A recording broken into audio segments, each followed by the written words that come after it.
बहुत इलाकों में आसपास ऐड सुनिए, क्योंकि अपने शौहर से दोबारा निकाह करने के लिए हलाला ज़रूरी है। हलाला करना और करवाना ये लानती अमल है। आप सल्लल्लाहु अलैहि वसल्लम ने फरमाया, हलाला करने वाले और हलाला करवाने वाले पर अल्लाह की लानत है। एक रिवायत में आप सल्लल्लाहु अलैहि वसल्लम ने फरमाया, क्या मैं तुम्हें किराए का सांड ना बता दूं? सहाबा ने कहा, या रसूलल्लाह, किराए का सांड क्या होता है? आप सल्लल्लाहु अलैहि वसल्लम ने फरमाया, जो हलाला करता है ना, वो किराए का सांड होता है। अस्सलामुअलैकुम, welcome back to my new blog. कैसे हैं आप सब लोग? आई होप के ईमान और सेहतमंद ज़िंदगी के साथ बेहतरीन हालत में होंगे। तो मुझे जो है बहुत ज़्यादा कमेंट रिसीव हो रहे हैं, आप ही हमारी भी हेल्प करें और हमें सपोर्ट करें हमारे चैनल को। तो मैं सपोर्ट ज़रूर करूँगी जिन लोगों ने मुझसे हेल्प मांगी है, और उनके चैनल भी चेक करूँगी जो लोग मुझसे सपोर्ट चाहते हैं। तो मेरी वीडियो के नीचे कमेंट करें चैनल चेक, क्योंकि मैं आप लोगों के पहले चैनल चेक करूँगी, कंटेंट चेक करूँगी। जिसका कंटेंट मुझे अच्छा लगा, सही लगा, तो मैं उसको जो है सपोर्ट करूँगी।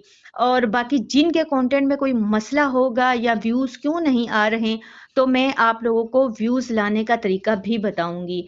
सबसे पहले हम बात करेंगे हलाला पर, क्योंकि टॉपिक ही हलाला है। वैसे तो हमें सबसे पहले बात करनी चाहिए तलाक पर, तलाक रजी पर, तलाक बाइना पर, फिर आता है बात का मरहला हलाला का। अच्छा, हलाला जो है वो है एक कॉन्ट्रैक्ट मैरिज। तो हलाला जो है वो एक कॉन्ट्रैक्ट मैरिज है। एक बंदा अपनी बीवी को डिवोर्स करता है, उसको तलाक दे देता है, उसको 3 बार कहता है तुम्हें तलाक है, तलाक है, तलाक है। तो वो 3 हैज़ जब औरत नहा लेती है और वो शौहर जो है इन 3 महीनों के अंदर रुजू नहीं करता अपनी बीवी से, तो जब 3 हैज़ जब औरत नहा लेती है, तो फिर उसके बाद उसके शौहर को एहसास हो जाता है कि ये तो मैंने बहुत ज़्यादा ही गलत कर दिया है। फिर शौहर जाता है किसी ऐसे मुफ्ती के पास जो कि इसका हल निकाले।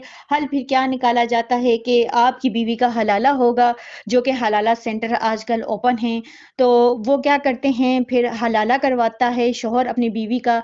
अपनी बीवी को भी देता है और पैसे भी देता है जहाँ से हलाला करवाना है। फिर ये बात तय होती है कि इस दिन मेरी बीवी का आपसे निकाह होगा, अगले दिन आप मेरी बीवी को तलाक दे देना। तो इसको कहते हैं हलाला, जो कि इंसानों ने खुद बनाया हुआ है। इस्लाम में इसकी कोई हैसियत नहीं है। इस्लाम में हलाला क्यों नहीं है? कुरान में तो हलाला जैसा लफ्ज़ आया ही नहीं। तो आए चलते हैं, देखते हैं कुरान क्या कहता है हलाला के बारे में। हलाला के बारे में जानने के बाद हम जान लेते हैं तलाक़ रजी के बारे में। तलाक़ रजी क्या है? और तलाक़ रजी रुजू को कहा जाता है। जब शौहर अपनी बीवी को एक बार तलाक दे दे, तो उसके बाद वो शौहर अपनी बीवी से रुजू कर सकता है। तो अल्लाह ताला सूरह बकरा आयत नंबर 229 में फरमा रहे हैं, ये तलाक़ें 2 मर्तबा हैं। या तो फिर अच्छे तरीके से उसे रोका जाए, या फिर उम्दा तरीके के साथ उसे छोड़ दिया जाए। और तुम्हें हलाल नहीं कि तुमने जो उन्हें दे दिया है उसमें से कुछ वापस लो। यानी इस आयत में अल्लाह ताला फरमा रहे हैं, अगर बीवी को तुमने रोकना है, तुमने रुजू करना है उसके साथ, तो उसको अच्छे तरीके से रोक लो। उसको ना जाने दो तलाक देने के बाद। अगर तुम्हें कुछ शर्मिंदगी है कि तुमने सही नहीं किया, तो ये पहली तलाक देने पर जो है अल्लाह ताला फरमा रहे हैं कि या तो तुम उसको अच्छे तरीके से रोक लो, या फिर उसको तुमने नहीं रोकना, तुमने तलाक ही देनी है, तो तुम उसको फिर ज़्यादा इस चीज़ में ना लटकाओ। तुम उसे अच्छे तरीके से छोड़ दो, और जो कुछ तुमने उससे दिया है वो तुम नहीं वापस ले सकते। यहाँ पर हक मेहर की बात की जा रही है। अच्छा, तफसीर में आते हैं, तफसीर में जानते हैं कि तलाक रजी की क्या अहमियत है। तलाक रजी किसे कहा जाता है? यानी वो तलाक जिसमें खावंद को इद्दत के अंदर ही रुजू करने का हक हासिल है। वो 2 मर्तबा है।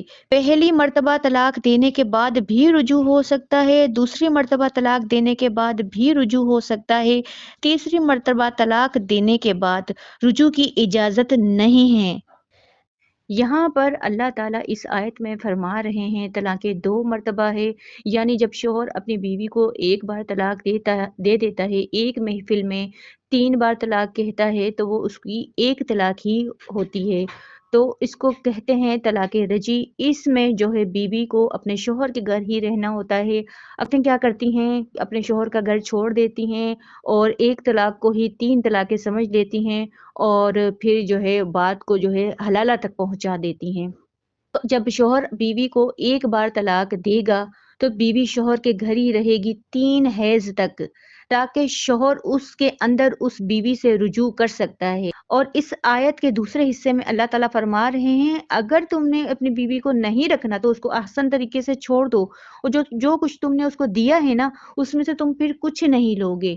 آئی ہوپ کہ آپ لوگوں کو سمجھ آ گئی ہوگی کہ طلاق رجعی کیا ہے۔ طلاق رجعی وہ ہے کہ اگر شوہر اپنی بیوی کو ایک جگہ یعنی ایک محفل میں 3 بار بھی طلاق کہتا ہے تو بیوی جو ہے شوہر کے گھر پر ہی رہے گی، اور 3 مہینے کی عدت پوری ہونے تک اگر شوہر اس سے رجوع کر لیتا ہے اور اس کے بعد پھر کبھی کسی موقع پر ایک ہی محفل میں شوہر دوبارہ اس کو اپنی بیوی کو طلاق دیتا ہے تو پھر بھی بیوی جو ہے اپنے شوہر کے گھر پر ہی رہے گی، اس کا نان نفقہ شوہر کے اوپر ہی ہوگا، اور شوہر جو ہے اس کو اس 3 مہینے کی عدت کے اندر دوبارہ اپنی بیوی سے رجوع کر سکتا ہے۔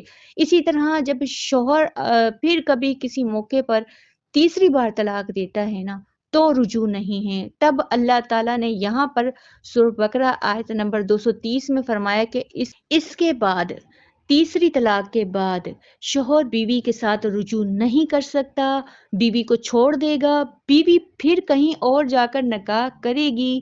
یہ فیوچر کی باتیں ہو رہی ہیں، یہ بیوی کا فیصلہ ہوگا جو کہ اب شوہر خود کرتے ہیں، حلالے کے لیے اپنی بیوی کو مناتے ہیں اور پھر کسی کے ساتھ نکاح کرواتے ہیں تو وہ کانٹریکٹ میرج ہوتا ہے، تو وہ جتنے دن بھی اس شوہر نے رکھنا ہوتا ہے جو اس کا دوسرا شوہر ہوتا ہے حلالہ کے لیے چنا ہوتا ہے وہ صرف اپنی نیڈ ہی پوری کرتے ہیں۔ میں تو یوں کہوں گی کہ حلالہ ایک زنا ہے، کیونکہ آپ صلی اللہ علیہ وسلم نے فرمایا حلالہ کرنے والا اور کروانے والے پر اللہ کی لعنت ہے، دونوں پر اللہ کی لعنت ہے، تو یہ زنا ہے۔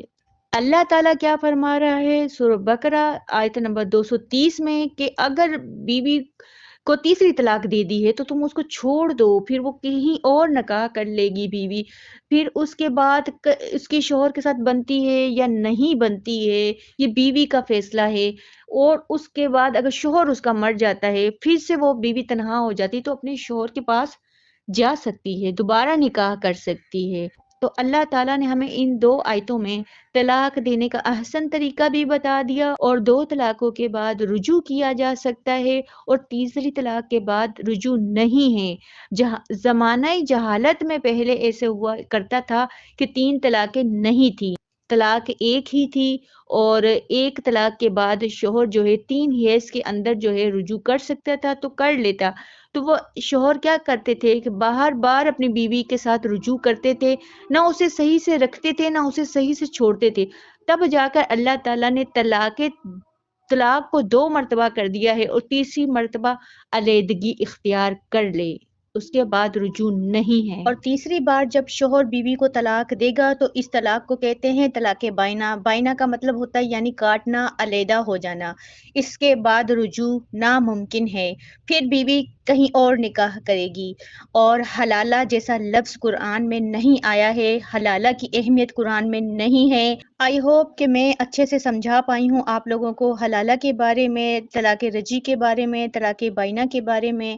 طلاق رجعی 2 بار ہے، جب 2 بار شوہر طلاق دے گا تو وہ طلاق رجعی ہوگی، تیسری بار جب شوہر بیوی کو طلاق دے گا وہ طلاق بائنہ ہوگی۔ بائنہ کا مطلب ہوتا ہے کاٹنا، علیحدہ ہو جانا، اس کے بعد رجوع نہیں ہے، بیوی کہیں اور شادی کرے گی، اور اگر وہ شوہر اس کو رکھتا ہے بساتا ہے تو ٹھیک ہے، اگر وہ اس کو نہیں رکھتا ہے، نہیں بساتا ہے، یا وہ مر جاتا ہے دوسرا شوہر بیوی کا، تو پھر وہ بیوی اگر تنہا ہو جاتی ہے تو اپنے پہلے سابقہ شوہر کے پاس جا سکتی ہے، اس سے نکاح کر سکتی ہے۔